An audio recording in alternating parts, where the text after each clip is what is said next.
नासिर साहब हमारे साथ ही रहिएगा, चूंकि एक बड़ा अहम इशू है, क्योंकि आपकी हुकूमत ने हमेशा बात की जमहूरियत की, आपने बात की कि जी आज़ादी इज़हार राय होनी चाहिए, आपने बात की कि एहतजाज का हक होना चाहिए। तो कल जो सिंध असेंबली के सामने, और चूंकि आप एक सूबाई वजीर हैं, कल सिंध असेंबली के सामने बड़ी बेदर्दी से बच्चों को, बहनों को जो है मुजाहिरीन को वो मारा पीटा गया और उनको हिरासत में ले लिया गया। मेरा ख्याल है 19 मर्द और 9 औरतों को जो है वो हिरासत में लिया गया, फिर बाद में छोड़ भी दिया गया।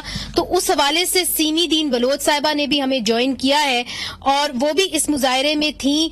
और ये मैं आपसे पहले पूछना चाहूंगी कि एक रिक्वेस्ट करूंगा, मैं एक रिक्वेस्ट करूंगा, मैं इस पे कमेंट कर देता हूँ। देखें, इसकी हम शदीद मजम्मत करते हैं, माजरत करते हैं इन बच्चों से, उन बहनों से, उन भाइयों से, और चीफ मिनिस्टर साहब ने भी इसका नोटिस लिया है और चेयरमैन साहब ने सख्त सरजनिश की है कि ऐसा क्यों हुआ और ऐसा नहीं होना चाहिए था, और उसकी इंक्वायरी के लिए भी कहा है। तो ये इंक्वायरी भी होगी, ऐसा बिल्कुल नहीं है। हमें अपने बच्चों, बहनों, भाइयों के लिए बहुत एहतराम है और जैसे भी एक्शन हुआ है वो इंक्वायरी भी होगी और आप देखेंगे कि उन पर एक्शन भी लिया जाएगा। एक आखिरी सवाल का जवाब जरूर दे जाएं, क्योंकि आपकी हुकूमत से ही मुंसलिक है, और वो ये है कि हमारे अपने जो सीनियर असाइनमेंट एडिटर हैं उनको भी कल उठा लिया गया, फिर उनको 4 बजे सुबह घर जो है वो रिलीज किया गया।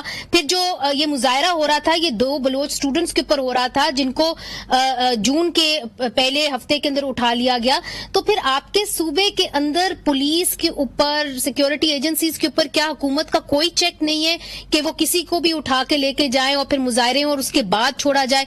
क्या इस मामले को सही संजीदा तरीके से देखा नहीं जा सकता? क्या करेगी हुकूमत इसके बारे में? जी बिल्कुल, इसको संजीदगी से लिया है और अल्हम्दुलिल्लाह आपके जो हमारे भाई हैं वो वापस आ गए हैं। जाहिर है उनके लिए तो एहतजाज ये नहीं हो रहा था, नफीस जी एहतजाज के बाद वो वापस आए, लेकिन उस पे चीफ मिनिस्टर साहब ने आईजी साहब को, एडिशनल आईजी, और हर जगह उन्होंने बात की और वो वापस आ गए हैं। लेकिन मैं आपको यकीन दिलाता हूँ कि सिंध हुकूमत और खास तौर पर पाकिस्तान पीपल्स पार्टी आज़ादी राय और इस तरह के मिसिंग पर्सन और जो भी इस तरह की चीजें हैं उसमें हम अपना रोल अदा कर रहे हैं और ये लोग इंशाल्लाह अपने घरों को वापस ही आएंगे और किसी पर भी किसी